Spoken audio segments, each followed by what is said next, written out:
Hi, and welcome to yet another episode of the series called Teri Meri Kahani with me, Preet. Today's story is very, very inspiring, and today's guest is very, very special. She's a very young, bright, dynamic HR professional who recently created buzz everywhere with her LinkedIn post that she shared, which had over 6 million views and I think lakhs of comments on it. And all over the internet, it was floating. And I read it on Twinkle Khanna's page. That is how I came to know about this story and about this professional. Um, what is so special about the story? She herself will narrate, she herself will share her experiences.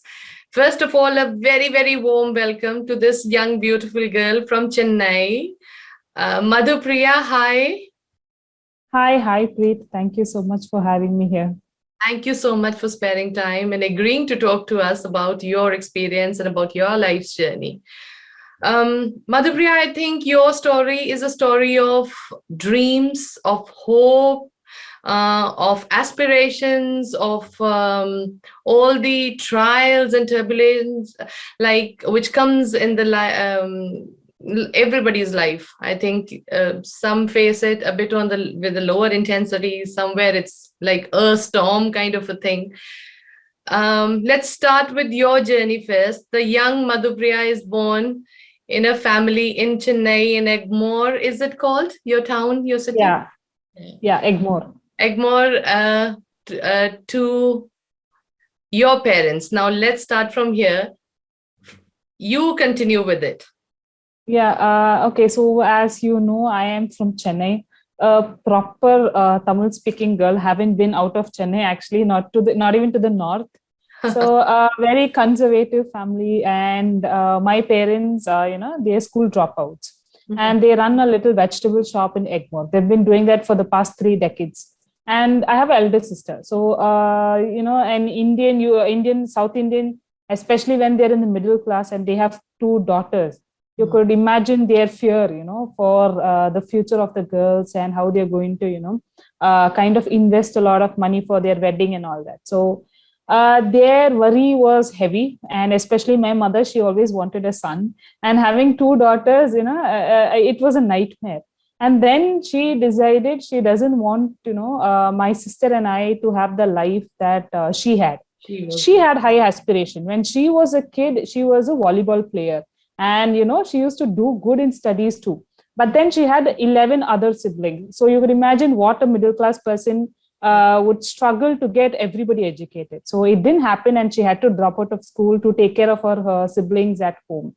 So when she had both of us, she decided that she's going to give the best education possible.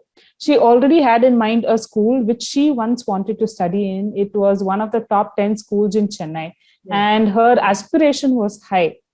Just that financially she couldn't, uh, uh, financially she couldn't kind of help her dreams, but then she just didn't want to give up.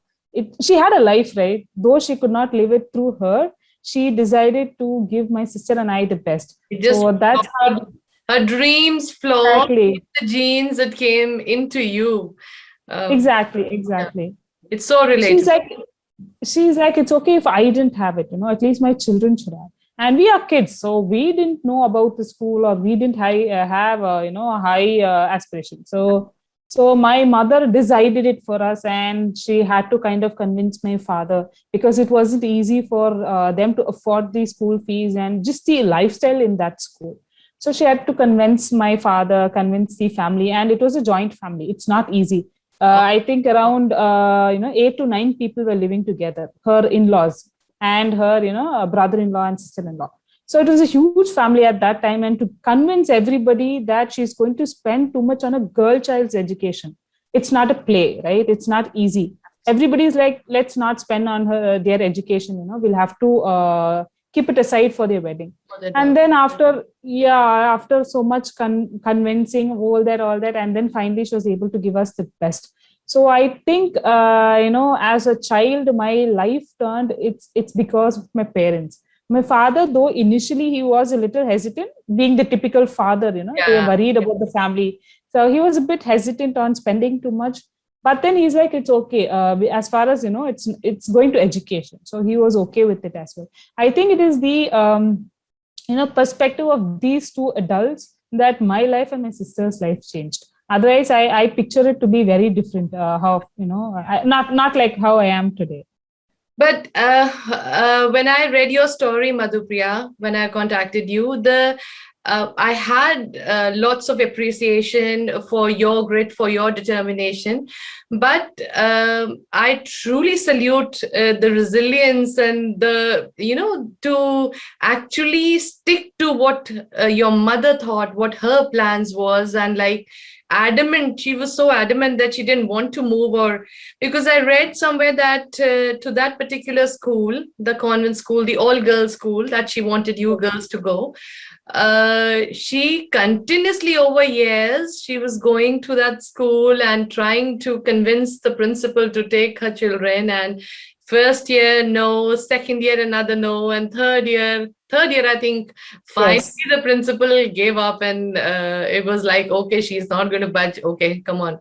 You know what? When I read this, let me share a very tiny incident. The same thing happened within my family as well. Uh, my fourth sister, we are five sisters. Wow. And my when my fourth sister was to be admitted, like me, the first, I'm the eldest. The first and the second, we went to a convent school. The third one went to another separate school. And the fourth one, my dad was late for the admission. So the third one straight away goes to the principal and she says, okay, chuck me out of the school if you don't want my fourth one. And then my father cannot keep running in 3, 4 schools all the time and dropping the kids. And so the next day the principal said, okay, bring your father along and we'll see to it. Wow. So memory Wow. popped up. When you're reluctant and when you're straightforward, like when you refuse to give up, something Yes. beautiful, a lotus comes out. Exactly. Exactly. So Madhupriya is the first one out of the two to join the convent school. She enters the school.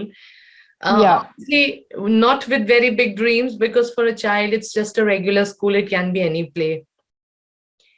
But the hopes and the dreams were of the mother who was. Yes. So she must be on cloud nine then, Hannah, when you're. Yeah, it's a big thing, and the place I live, it's a market area. I lived in the market in Egmore, so not everybody are vegetable vendors, grocery sellers. So it's just a street full of vendors, and their children were studying in a little private school, and we were the only people who were studying in a convent. So in the entire neighborhood, everybody's like, Madhupriya is studying in that school. That pride, I think my mother sitting in the market. Yeah, you could imagine sitting in the market and she's just proudly telling everybody that her daughters are studying in a convent.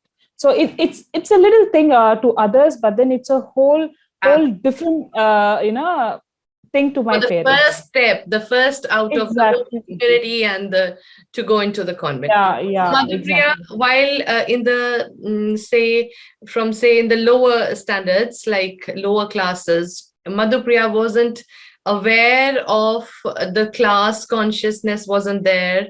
So when do you think, actually, at what stage and age did you start facing or when did that seep in into your own soul that it's not that straightforward, like you might be wearing the same kind of uniform but you're not same everybody. Exactly. So when did Yeah. you start feeling that, when did you start getting hints that it's not the same? Uh, First, I didn't understand that I came from middle class family. I think my parents were very, very sure of, keeping us away from that side of life. They gave me everything that I wanted, ensured I had a comfortable life. So I never really thought that I come from a low income family because I'm going to go, a very good school. I have nice uniform, nice shoes and everything. So junior school up to my fifth standard, I think it was all smooth. In fact, for my fifth standard farewell, so when we go from fifth standard to sixth standard, junior school to high school, Yeah. we had a farewell party and we had to go in color dress. So that was the first time I was going to go in color dress to school. So I remember my mother taking me to shopping and she got me 12 frocks. Okay, 12 new clothes. And that's the first time she got so many clothes for me. And it was a big thing. I never thought that my mother, but in actual, she borrowed that money from someone, got the entire clothes, and then she had to repay it for the next few months. All this I knew only in the later part of the life. So the way that, they brought up my sister and I, we never really knew the background of my parents, how much they earned and all that. So it was that kind of a life for me. Only after, the middle school, when I started to have stable friends now. From my sixth standard, I had three friends who were very close to me, and all of them were rich. I was the only person who were odd man out, but then my friends were rich and they were very close to me. In fact, we are more like family, that kind of friendship. So now they are very rich. The advantage that I had is, I saw the other side of the world through their lives. I got to see what the rich world looks like. And then slowly, when I started understanding that, for example, someone who has to meet my friend's parents, they have to get an appointment from them. I was like, okay, so, an appointment and then you meet your parents, which means they're big people, right? So that's when I understood that we are from a different, And the different world. Yeah, different world altogether. Yeah. But then friends never showed it to me because even they didn't know that they come from a rich class or something. We're all little girls, right? And friendship is just friendship. There's no expectation and there's no show off or anything. So only after my ninth standard and 10th standard, when everybody was starting to, grow up and everybody is starting to show off now. That's when I started realizing that I don't belong here. When people start talking too much about what their parents do, how much they earn, or when they start describing about their house and their guest house, their car, and all that. So that's when slowly I realized that I don't have all of these. But I was just thankful that I'm getting to know something like this. If I had not been in that school, had I not had friends surrounding me with all this wealth, I think I would have never got to know about it. So I was very thankful. I was just happy that I'm getting to see all this. I think the first time it hit me hard was when we went to a picnic. Guest house. Yeah, picnic, guest house. If you would have read that, so you would know. I went to usually for picnic, they take us to this MGM, VGP, and those kind of places. For the first time, they took us to a guest house. Yeah. And that was to one of my own classmates' house. So we went in a bus and, got there. The classmate was there. Her parents were there. And then all their maids and, a lot of people to actually help them for that day. They had games and all that. So when I learned that it was her own guest house, I actually didn't know what the guest house means. I'm like, it's just a house. And then trying to, then I understood that it's just an additional house apart from your own house where you just go to have leisure, for leisure activities. That's when I thought, okay, so this is an additional house. It is not just the place where they live. Another place. Exactly. It's something it's just closed. It is not going to be utilized every day. It's just like a picnic spot. Yeah. And that hit me hard. And, going to the security room was bigger than my own house, the house that I lived in. And that's when I started realizing that there's a huge difference, not just a small difference, but a huge gap, between my life and their life. So slowly things started, getting into my head where I was now consciously looking at how people are and how I am. And that was something that obviously on the surface you were able to understand that there is a difference in the way you live and in the way your classmates live. But psychologically, I read that one of your friend's fathers told your friend not to be like friends with you. Yeah, this is after this. So when this is first, and I got the picnic experience. So one of my friends, she just came and openly told me, I don't want to be friends with you anymore, because her father didn't want her to talk to me. I don't know, at that point, I didn't want to cling on to her or it just hit me hard. And I was like, I don't want to carry on. At that time, that was your entire world. You knew nothing apart from it, all those girls and the convent and coming home, that was your world. Yes, that I always had color consciousness in my mind. Okay, this is not to do with the school, but color consciousness is there for everybody here, right? Yeah. Especially my mother. She keeps on giving me, all these creams and I think she'll be telling Puttu she'll become more fair. So that color consciousness is already there. So I always thought people are not getting along because they're all, very fair and they do. I thought it was, racism. But Yeah. then when I started going to the next standard and standard, I understood it's not racism, but classism. It is about your status, not the color. Nobody cares about the color. It is about who your parents are and what is your surname, what is your family name.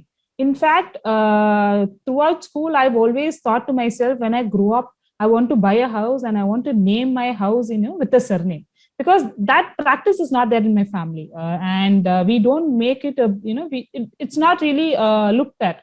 But Mm. then everybody, they keep talking very proud about their family's name. So that is something that attracted me. So these kind of small things, that is what showed that I am not anywhere closer to them. And I Why think do you it was think, difficult. Madhupriya, when there was this seminar or this kind of get together in your school, when you were listening to some lecture or something, and the girls sitting next to you were talking continuously, Yeah, and you just yeah, touched the girl and you said, "Would you be quiet for a minute? I want to listen to this." And she, in return, was very rude to you, saying, "Okay, this is the thing yeah, you told me." Why do yeah. you think? Why do you think this class consciousness, when you're just children, when you're just teenagers, do you think this is drilled into the child still till date? What the parents discuss at home, do you think they discuss all these things at all? That's why the children become conscious, or is it I really embedded somewhere? It's like passed in the genes, like all this sort of artificial thing. I believe, a child usually just replicates their parents, what Yeah, they do, right? They're the first yeah, teachers. yeah. Absolutely. The first thing is they learn from their own house. And the second is their society they are in. So my friends, their society also is totally different, right? They are only in that high class kind of society. Unfortunately, these kids, they don't have the opportunity to go down one step down and look at what the reality is. The other So I perspective. wouldn't blame the kids. Yeah, I would never blame the kids. It is what they are brought into and what is fed into them. I think it is the society. A chance is something that can change their perspective, and I don't think they never really got it. So for them, the people they see in their own household would be the maid and all the other people who are working for them. So now that is the kind of people they I mean, the immediate, apart from their own society, the maid and the other people who help them is whom they get to see, and the way they treat them is how they are going to treat others from, The others that are apart good. from their status. Exactly. So for them now, anybody who's in their status is equal. Anybody else who's not in their status is totally the opposite. Looked her down. And I think that is how I was treated, especially by this girl whom I already told during my conference, who gave me an attitude. She had done that to me almost twice or thrice throughout my school life. And I don't know. I think it just comes from where they are. I really don't know whom to blame. I was really touched when I was going through your story and your life. I was really touched at a couple of moments, especially when it's written that your mother, when there were any sort of donations to be done at school or something to be given to, your mother would be like, she would give at par to what the rest of the children were like, just so that you didn't feel bad or you didn't feel left out and you felt included, and like that was so touching. And I was just imagining, like, oh, this is what mothers are made of, all affection Exactly. and all.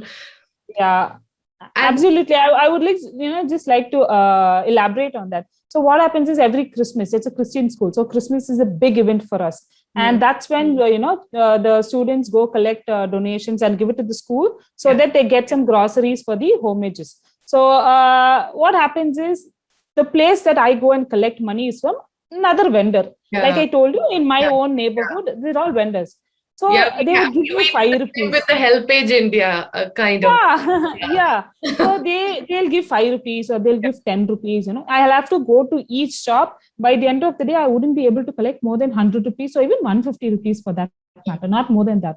But then in school, everybody will collect 5,000, 10,000, 15,000. So someone, if I was embarrassed, if I go give 100 rupees and someone is giving 5,000 and 10,000, it will look bad. And also the school had an habit of displaying it in the school assembly. The highest, the person who collected the highest amount will be called upon the assembly and everybody will clap for them. So, Yeah. my mother for the first few years, she didn't know. And then when I told her this happened, what she did is she started giving money. She would give 1,000 rupees one year, another year she gave 1,500, and 1,000 rupees is not an easy number. It is too much for her. And she, again, like I told you, she never had the habit of saving. As in, she didn't have the chance to save. Yeah. Two girls, their education and the lifestyle that she gave for us, she couldn't really save. So if any expenditure like this suddenly pops up, she'll have to get from someone and then, give it back in the next few months. So that was how it was. Yeah. Then Madhupriya, at that point of time when you were in school, when you were finishing with the high school, I read that you would actually, because your mother would be the last one to attend the parent-teacher meet, or your father would be the last one to come and pick you up from school, you actually misunderstood and misinterpreted the whole thing, assuming that they do not have time for you. Yeah. And then after years, you come face to face with this sort of a new perspective from their angle when you feel low and when you have those bouts of anxiety and things, when you're like you don't feel included in this, and then your mother talks to you about it, explains that this was the reason that we were late and this was the reason. So how does that open a broader like perspective, a new door for Madhupriya in her vision of understanding human psychology and obviously her mother and her parents in particular? It was actually depressing. At the same time I was angry, Yeah. I was depressed, and it was already too late. When we had this conversation, it was almost when another 2-3 months for me to finish school, and I was already sick, so I didn't have the opportunity to go to school. Also, I was taking 2 to 3 months break during my 12th standard because of my health issues, and I was very angry. I was like, why did people have to, my mother, if she's thinking like that, she's gone through something like that. So I was only worried that I did not have the chance. The reason that I wanted my parents or my mother to come to school was, usually during a parent-teacher meeting or any meeting, the mother and the daughter, they'll hold hands and come together. The mother, she'll put her hands on the shoulder of the girl and they'll walk together like that. It's a very so that is something kind of that's a very nice, view, right? moment. And it's a beautiful moment. And I've always wanted to do that. I wanted my mother to put her arms around me and walk in the school like that. And that never happened. That is why I was angry. I was like, maybe if I knew this earlier, why didn't my mother talk to me about this earlier? And then maybe I would have had a year or two, and then I would have had another 2 PTA meetings where I would have made it a point to pull my mother somehow earlier. I would have forced her to do something that I was expecting. So when I knew about this, it was already too late. And it was very frustrating that I didn't have the chance to show everybody that I'm proud of my mother. Wow. I was never ashamed of the occupation they do.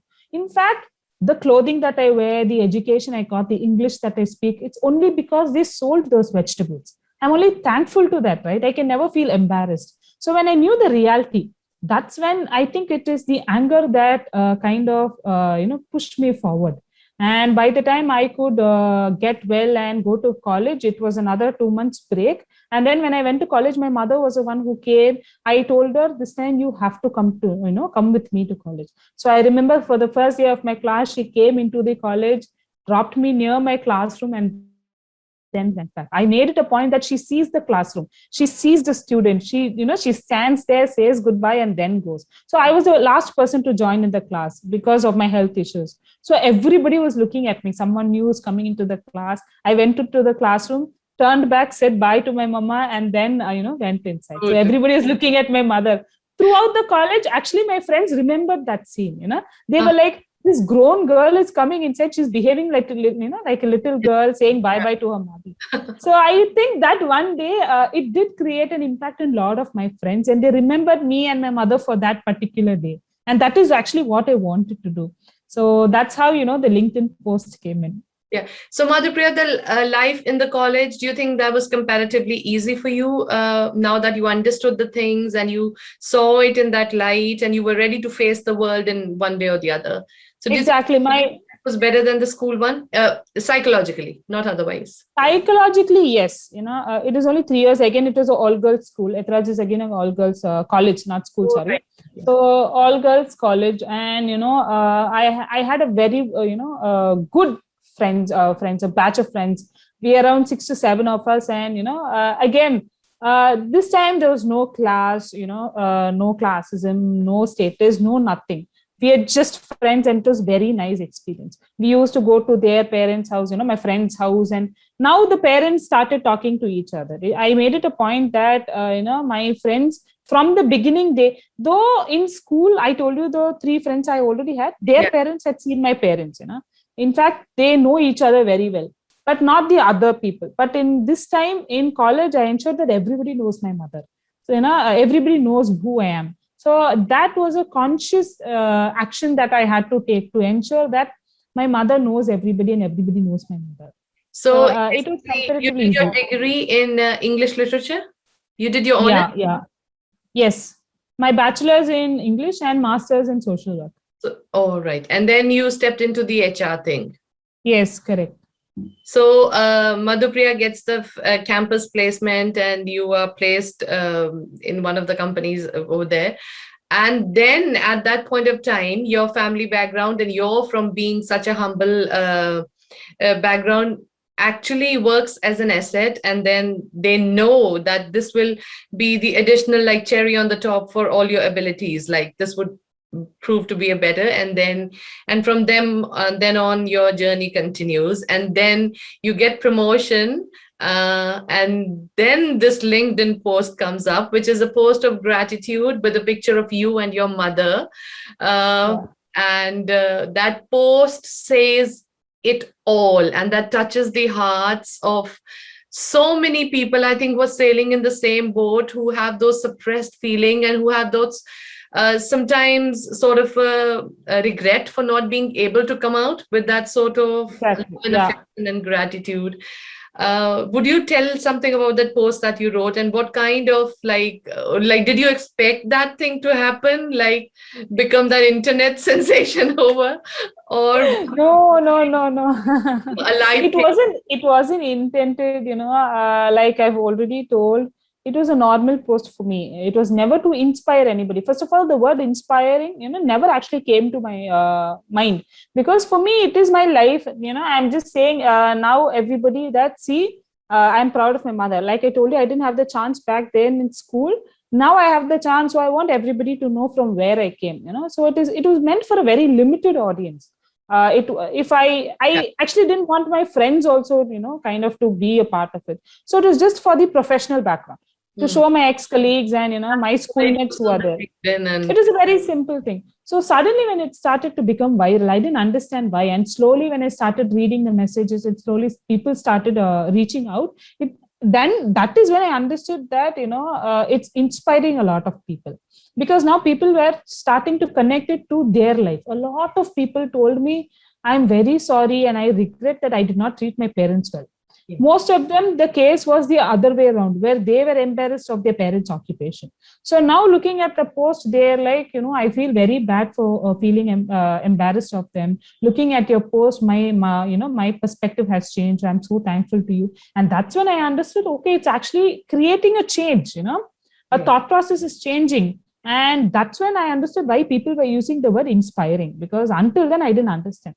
And I was like, okay, if this is the case, I think, we'll have to talk about it even more, so that people start, making at least a conscious change. Acknowledging and appreciating the efforts that have been put up, all the sacrifices that sometimes we don't even acknowledge it in our day-to-day lives.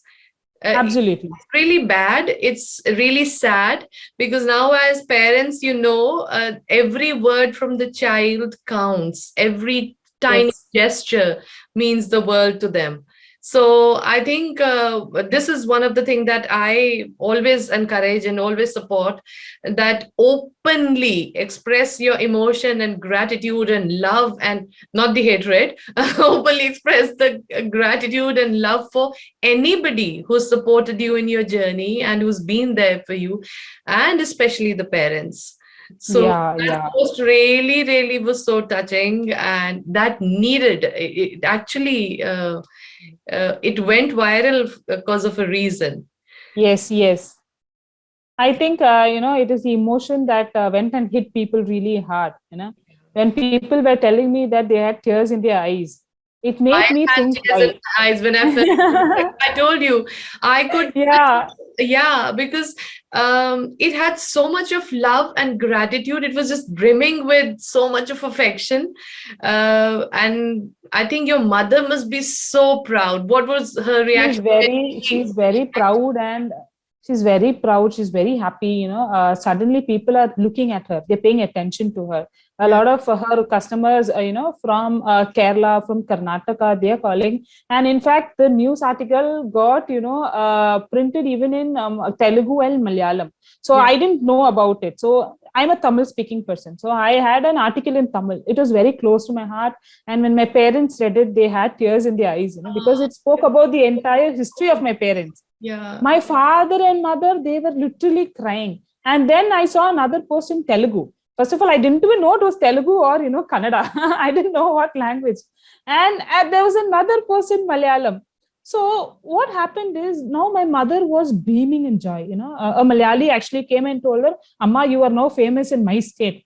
She's like, what? And then he said, your article is in Asianet, and people from Kerala are looking at it. It's becoming viral. My mother started crying. So she was like, entire, throughout my life I struggled so much, and now people are looking at me, people are talking about me. She just said thank you to me, and it felt so heavy for me. She said thank you to me after doing everything for me. I was grateful to her, and now when people are talking to her, she said thank you to me. And I was like, why she's being thankful?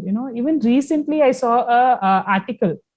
There was a Tamil news, and that particular news, the reporter took my mother to a place and captured the video individually. So I never knew what my mother spoke. So when the video came out, my mother spoke only 2 lines, and she said, I when someone comes and congratulates me, it gives me tears. So many days I've had sleepless nights. I'm really not sure how many children will take care of their parents, but when someone comes and congratulate me, I only think about other parents. There are so many parents who are longing for that acknowledgement. Yes. You don't even have to say thank you. At least acknowledge their effort. There are so many parents who are longing for that acknowledgement. I only feel for those parents. I am very happy that my daughters are taking good care of me. So this is what my mother told in that video. And when I saw that, I had tears, because that is the first time I saw her. And she never really shared with me until then that she was happy about this, or that she get tears when people are there. So it was a very, very, I think it is a very special stage. This last 1 month, I've seen my mother smile, never like before. I'm seeing her being happy, never like before. And When I'm did just actually thankful. when did you actually write this? How it's been how long? I think it's been almost a month and a half. Yeah, almost That almost a month made and a the half. entire thing. Mother prayers everywhere. Absolutely, it is everywhere. And my mother's like, what did you do that you became so famous? That is a question I keep asking myself as well. I tell my mother, see, it wasn't intentional, right? So I think it is just being truthful, just honest to yourself, that people are accepting it with whole heart. You don't have to fake it, or there's Yeah. there's no drama here. It is the reality, and people usually love reality. And I think that's how it connected. Because that is what you remember when we had a word on the phone. I actually was like, if she could converse, I would have wanted her by your side here. And but I'm sure you'll convey it all to her that we are so full of respect and so full of admiration for such a strong woman who's raised another strong woman. And there's another thing that I read about you, where you've written that when you go to, like, your entire perspective of life, this sort of upbringing has, like, normally this degree is not something like very unique. You've done something, many children do it, many would be working with you, but what makes you special and stand tall and apart I think is your background, is your upbringing, and the way you see the things. It's your vision. And about your mother also, I started feeling that the vision that she had, and the kind of the way she was adamant to make it, turned it into a reality, is something that majority of the literate people would give up upon, Yeah, because agreed. it is her vision that brought you where you are today, and you're leading that sort of a beautiful life with a beautiful daughter and your loving husband, and everything about the and there was another thing that I read, that she doesn't accept money from you when you handed over your first pay to your father. They She didn't. still does that. She still does that. She'll never get money from me, you know. She's like, no, you keep it for you, you know, or you give it to somebody who's in need, but I don't want it. And my father is the same. Sometimes, you know, I'll force my mother, because when I get her a sari, usually my my taste is, she doesn't like my taste of selection. So I'll be like, sometime I'll give her the money and tell her, you take a nice sari. She won't take it. She's like, no, you take some sari for you and I'll be happy with that. So Oh. it is, you know, she's like, she knows what how difficult it is to earn, right? And she'll keep telling, don't spend money easily just like that, keep it for you. So she'll never take it. My father also never takes money from me. So she still works. Your Yeah, child, yeah, they still have the shop. they still. I am, yeah, I'm staying closer to my parents. Though my husband and I stay in a different house, I'm just staying close by, you know. At least now my mother and father, they're still taking care of the shop. Like I told you, my parents didn't have any saving. So Mm. even now, that is the only thing that hurts me a lot till date, you know, because apart from having gratitude and being thankful to everything, I also have that guilt in me, you know, a guilt that now they've given me a better life, but they failed to kind of, you know, say for their retirement, you know, as in they didn't think about their own life, and that is the guilt that I have, you know, because now for tomorrow they don't have any saving. But They you have to are now there. keep. You are there for Yeah, tomorrow. I am there, that's what. But like I told you, they're full of pride, both my parents. They will not accept any money. Now they're still in a rented house, and you know, now they have to pay the rent, everything is there. So she wouldn't accept it, and that's the only thing that keeps worrying me. Though I am there, I'm going to take care, but the problem is acceptance, you know. She keeps telling, the moment I if comes a time where I'll have to completely rely on my children, I just pray that I pass away. And this is a very strong word, because that's the kind of person she is. She doesn't want to be dependent on their children, doesn't want to be a burden to us. So now that thought is there for her, and that hurts me, you know. Yeah. Maybe I keep telling, at least a retirement plan, you know, at least some saving for retirement would have helped, and it would have given a peace of mind even for me, you know, because even I'll feel happy that she has something to take care of her. Though I can take her, she will not accept it. I will do that yet, but still, that just, it's an emotion now, you know, the feeling, the satisfaction is not there. Yeah. So thank you so much, Madhupriya. It's been such a lovely session, and I don't even know how much time we have spent together. Talk. I could go on and on. I've got so much in my mind still to question you, but I'm sure we'll do it once again. Uh, and Sure, sure. thank you for being such a lovely daughter, such an inspiring human. And you're not just, your story is actually a story of dreams, and how actually they turn to reality when lots of, I know, hurdles come, everything, there are lots of problems in between, but eventually you are victorious and you are making your parents proud, and we all love you so much, and thank you for being you. Thank you. Thank you so much, and sorry for making you cry. I'm extremely sorry. Cry at the drop of a hat, anything can make me. Thank you so much for this opportunity. Thank you, Preet. Thank you so much. Stay in touch.